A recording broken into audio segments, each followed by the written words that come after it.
Welcome to Good for Bitcoin, a weekly show recorded live every Friday where we recap the top events of the week and talk about everything that is good for Bitcoin. If it's built on Bitcoin, then it's good for Bitcoin. Let's get started.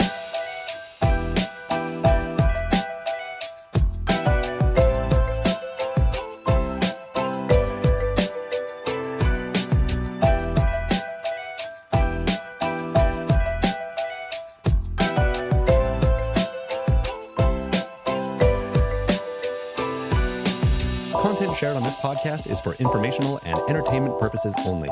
It does not constitute financial, investment, or legal advice. The views and opinions expressed are those of the host and guests and do not reflect the official policy or position of any other agency, organization, or company. We encourage you to conduct your own research and consult with a qualified professional before making any financial decisions.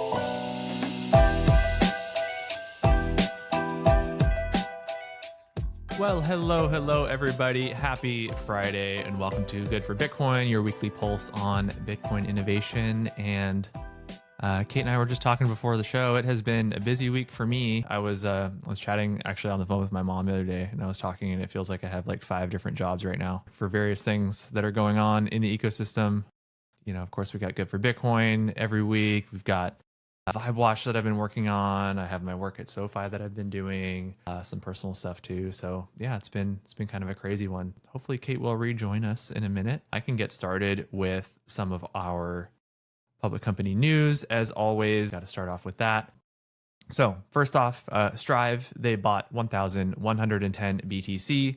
They now hold 21,356 Bitcoin.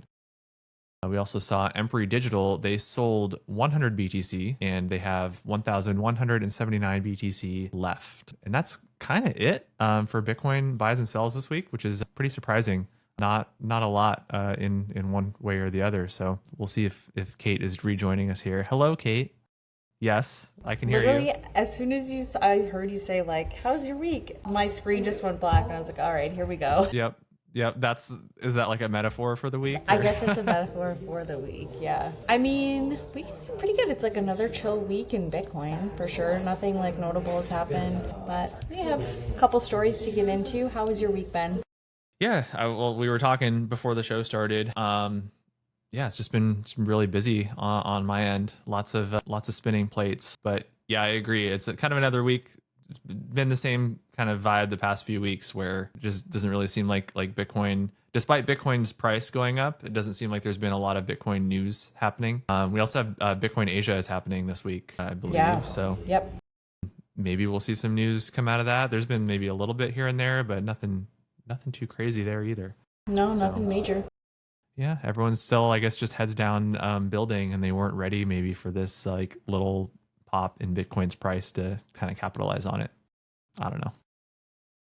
But I already went through the only 2 companies that bought Bitcoin this week. We can talk a little bit about some of the companies that are planning on buying Bitcoin this week, I guess. Starting off with public company Alpha Modus, they announced the completion of a 3,170 Bitcoin pipe financing worth $254 million.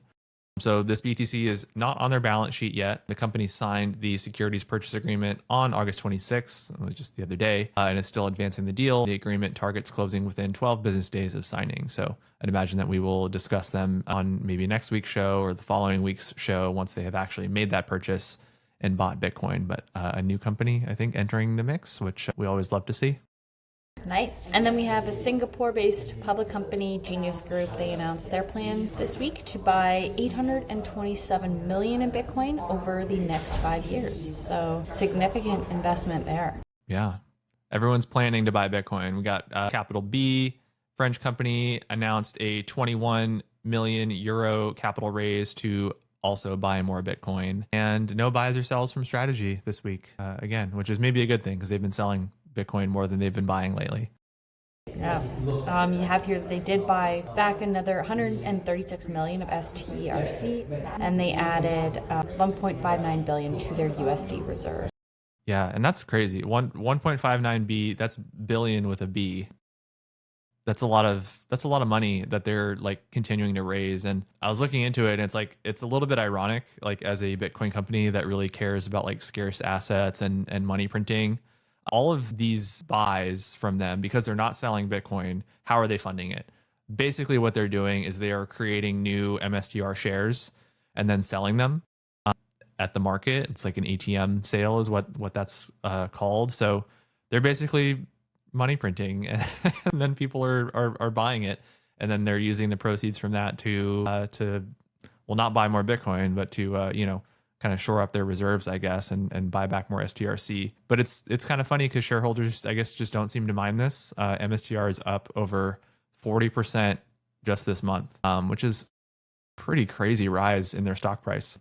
And STRC is also like $97 or $98. So that's pretty much recovered as well. So it's pretty crazy that they've been able to raise so much money and just kind of right the ship after, STRC especially crashing down to, what was the lowest? It was like $77 or something like that.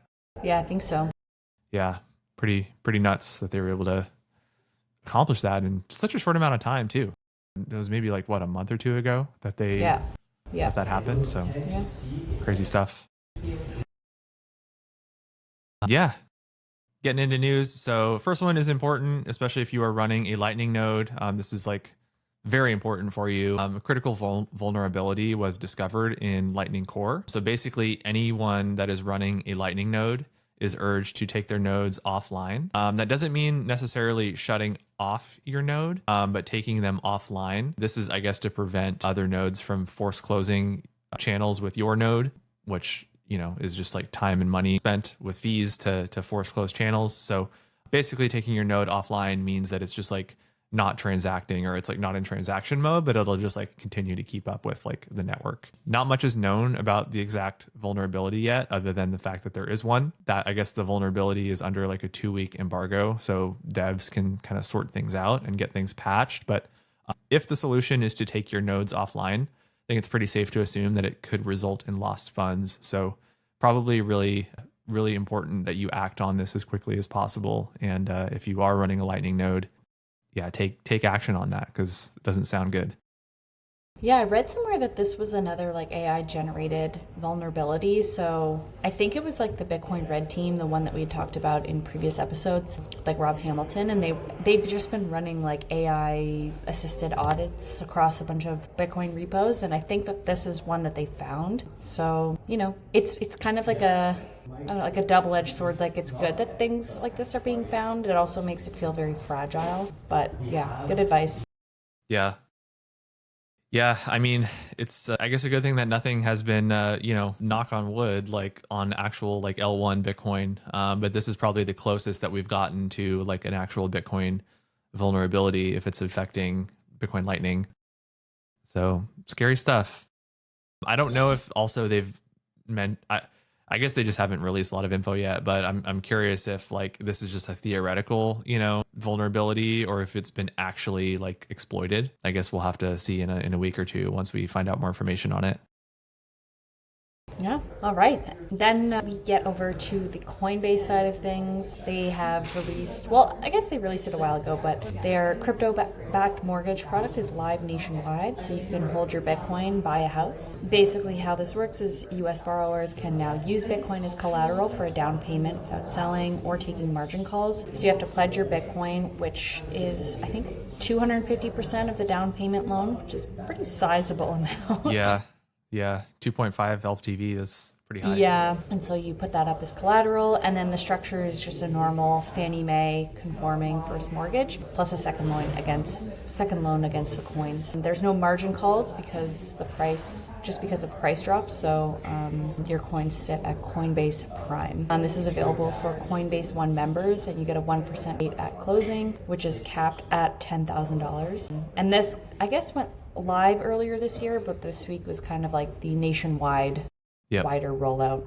Yeah, I think like anybody now can maybe just log on and get the process started. I think before it was maybe just like a closed beta or like an open beta, but yeah, we did announce this a few months ago, like the first one had gone through, but now it's just rolling out a little more broadly. Yeah, I guess it makes sense if like you use Coinbase for everything, you know, like everything is in one spot, but there are just like quite a few options at this point that, I don't know. I guess what's good is that there's a lot of options depending on your risk tolerance, you know, how decentralized you want it to be, who you want to be holding the funds. But I guess if you're pretty loyal to Coinbase, like this is a cool product. It's pretty interesting, like no margin calls just because the price drops. It kind of just sounds like the risk model that they're using, like that's why it's 250%, right? Because if Bitcoin does go down, you know, by the price goes down like 50%, they're factoring that into, you know, to their whatever their models that they're using to calculate risk when they're giving you that loan. So pretty interesting, like especially when you think about mortgages, they tend to be like 15 years or 30-year loans. The price of Bitcoin in 15 years or 30 years, who knows what it's going to be. It's probably going to be more than it is now, just based on history. So, you know, you become a forced holder, I guess, for that long until you pay your mortgage off. But maybe that's a good thing. Yeah. Next up, so Pakistan has gotten clarity before the US. Pakistan has released a full licensing framework for crypto exchanges, custody, lending, derivatives, and other virtual asset service providers. Licensed firms will also face requirements covering conduct, prudential standards, technology, and anti-money laundering and counter-terrorist financing compliance. Existing virtual asset service providers must apply for this no objection certificate by the 5th of September, which is very soon, or they have to stop and cease operations. The regime also introduces safeguards requiring licensed providers to keep customer assets separate from their own and prohibiting the lending or pledging of customer holdings without written consent. Licensed providers will also gain access to Pakistan's formal banking system, including segregated client money accounts. So it seems pretty comprehensive. They're getting, I mean, fully on board with crypto infrastructure, exchanges, all sorts of things. They're called VASPs, virtual asset service providers in the country. So pretty cool to see. Hopefully we get some more of that in the US soon as we wait for clarity. More clarity. No, this is cool for Pakistan. Nice. Yeah, I wonder if Manib had any part of that, because I know he's made some visits there.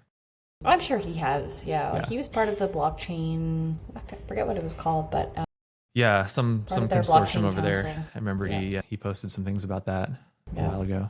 Awesome. You want to tell us about this next one? Has Bitcoin been quantum resistant this whole time? Yeah, so we actually asked this exact question back in April, which is also really crazy to think. I feel like we were just recently talking about this, and it's already been however many months since April. Pretty wild. Basically, just as a refresher, so StarkWare Chief Product Officer Avihu Levy had published a white paper that makes Bitcoin transactions resistant to quantum attack. The downsides are that these transactions are non-standard, meaning most miners won't accept them, and they cost about $150 per transaction. But they would work now. Like you could submit a transaction today on the blockchain and get it on a Bitcoin block today on mainnet. So just this week, StarkWare engineer Tomer Jaladi, he continued that work since that white paper was released. So it's been a few months now to kind of reach the final stretch of a working transaction. And then this week at Bitcoin Asia, they shared the news that they have submitted it through Marathon's Slipstream service, and it had been mined on mainnet. I have just a quick clip here. It's like a 1-minute clip that we can watch of them on stage talking about it. And yesterday, we were able to take this beyond a proof of concept. Last night, we submitted the first QSB transaction on Bitcoin mainnet, and I'm very excited to announce that as of, I think, 5 hours ago, that transaction has been mined by Mara's Slipstream and is live on Bitcoin mainnet. This is a monumental moment. Right? This is the first post-quantum resistant Bitcoin transaction on Bitcoin mainnet today. It required no soft forks. It required no hard forks. It required no core protocol upgrades. And it's live today. And so just to really paint the picture of what this means for all of you here and what this means for us and what this means for your businesses, right? We've built essentially a parachute, right? As we're flying through this quantum storm, we have a parachute in the airplane. Or as we're facing the threat of the impending quantum nuclear war, we have a doomsday bunker. That's what this product is. What this product is not It is not a cure for quantum. This product is still opt-in. Coins that have lost their private keys or coins that are lost from circulation, those coins cannot be moved into an address with QSB enabled. Yeah, so a lot of important points there. I think there's a good clip that kind of summarizes it pretty well. But yeah, it is like an active thing. So like you as a Bitcoin holder would have to essentially like lock your Bitcoins into this using this type of transaction. So you could, make your own Bitcoin safe. But for things like Satoshi's coins, for example, it doesn't affect Satoshi's coins. So somebody could still, get a hold of those or any number of coins, like they said in the clip, that are kind of out of circulation, but still, obviously, so they're still on the blockchain. Something could happen to those. So, yeah, it's not a solution for quantum, but it's a solution for your own personal Bitcoin custody, I guess. If we do have some crazy quantum event and need to act quickly to secure that Bitcoin. Yeah, I guess it's nice that there's at least a solution that doesn't require a hard fork. Yeah. So yep. Not long-term thinking, but at least there's something. So yeah, I guess that's a good takeaway. Yeah, I think we haven't really talked about quantum in a few weeks. I think the last estimate that I had was like 2029 was like kind of like the day that you should, or the year that you should have kind of like ducks in a row, which that's not too far away. As we were just talking about how it's crazy that it's, been months since April already. We just talked about that. Yeah. Until then, you just have to survive Cold Card and Lightning and all the other. Yeah. Maybe just take out a mortgage and chill. Let Coinbase deal with it. Yeah. Some quick headlines. Yeah. To wrap out the week, you can take the first one. Cool. We have Wall Street Journal is reporting that JP Morgan is considering launching their very own stablecoin. Who knows? You can't beat them, join them. Yeah, exactly. Yeah, that's super interesting. It'd be cool to have another bank on board. SoFi has one. I guess that'll be the bias that I say there. So SoFi was the first bank to have their own stablecoin. Nice. Through SoFi D, but yeah, everybody should have stablecoins, I guess. Makes sense. You get your own stablecoin. You get your own stablecoin. Everybody. It's pretty cool because at least like the way that SoFi does it is it's on chain, right? It's a stablecoin. So you can withdraw, you can deposit, and then once it's on SoFi's platform, you can do, SoFi banking things with it. But if you just want to hold it, self-custody, you can do that too. So it kind of just gives you a little bit of the best of both worlds in terms of CeFi and DeFi. Nice. Which is pretty interesting. Awesome. Next up, HashKey Cloud, Asia's #1 staking provider, was announced this week as another institution participating in Bitcoin staking on Stacks. So another big institution getting on board. Huge. Yeah, I think so. Manib is in Hong Kong this week and made the announcement at the HashKey event, which was pretty cool. But they are huge. They have some big numbers. They operate across a lot of networks. They have over 1 billion users around the world and a lot of money staked with them. So that's a pretty big win for Stacks and for them too. Yeah. Obviously it's just a perfect fit kind of partnership. I think what's cool about this one compared to the Nakamoto one is when Stacks talks about, institutions are getting on board, that doesn't mean that there's just some rich, institution that is just putting their Bitcoin in and making more money. That means that there's institutions that are, maybe building services that are passing on this staking yield on, to their customers. That's a big one, right? So yep. This is just one example of that, but you can imagine in the future, exchanges, other, all sorts of other providers offering similar services. So yeah, that's pretty cool. Even just apps that have their customers Bitcoin on there, just there's so many opportunities that will eventually, people will want yield. Like you said, it's not just a one person with a lot of money. It's there's just so many services that are continuously getting developed. Yeah. So it'd be cool. Yeah. It's also cool because they are a staking provider, all of their customers or all of their users, they already know what staking is. They already participate in staking. They probably also already have Bitcoin. Yeah. So it's just a perfect fit for somebody like them. And then we have our last one. This is coming from Galaxy Digital. They were reporting that last week, Bitcoin's rise was the single largest weekly gain by dollar amount in Bitcoin's history. Pretty impressive. It's very impressive, and you don't realize it. Like, I wouldn't have thought that, but yeah, it's crazy. It is kind of funny. I was thinking about it the other day, just it's just based on like how long you've been, in Bitcoin, that even though it was like such a big rise, like for me, and it's probably for you too, like it was like, I guess, big, but it didn't feel like a Not monumental thing, right? But if you had gotten into Bitcoin like a year ago, oh my God, that it just must have been incredible. Yeah, I know. to watch that happen. So it's super interesting that Bitcoin just has that effect where eventually you're just like, yeah, it went up. Of course it did. Like, yeah, whatever. Just getting numb to it. Yeah. Especially like usually the fall is usually not a huge time for Bitcoin to have an appreciation in price. So I guess we're still summer, but yeah, that's true. Yeah. So do you think it's a fake out, or are we up from here? We're up. We're only up. Up only. All right. Let's go. Let's go. Cool. Well, I think that wraps it up for the week. Kind of another somewhat slower week in Bitcoin news, but we can't control the news. We just talk about it, right? So there you go. Thank you everybody for tuning in. If you are listening, give us a review, give us a comment. Let us know that you're listening. We know we have listeners out there, but we don't hear from you that often. So that's my ask as we go into the weekend is give us a comment. Let us know where you're listening from, or I don't know. Yeah. We want to hear from you.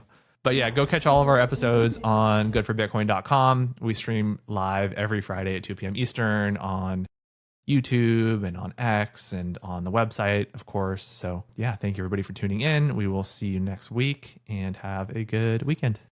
Awesome. See you guys.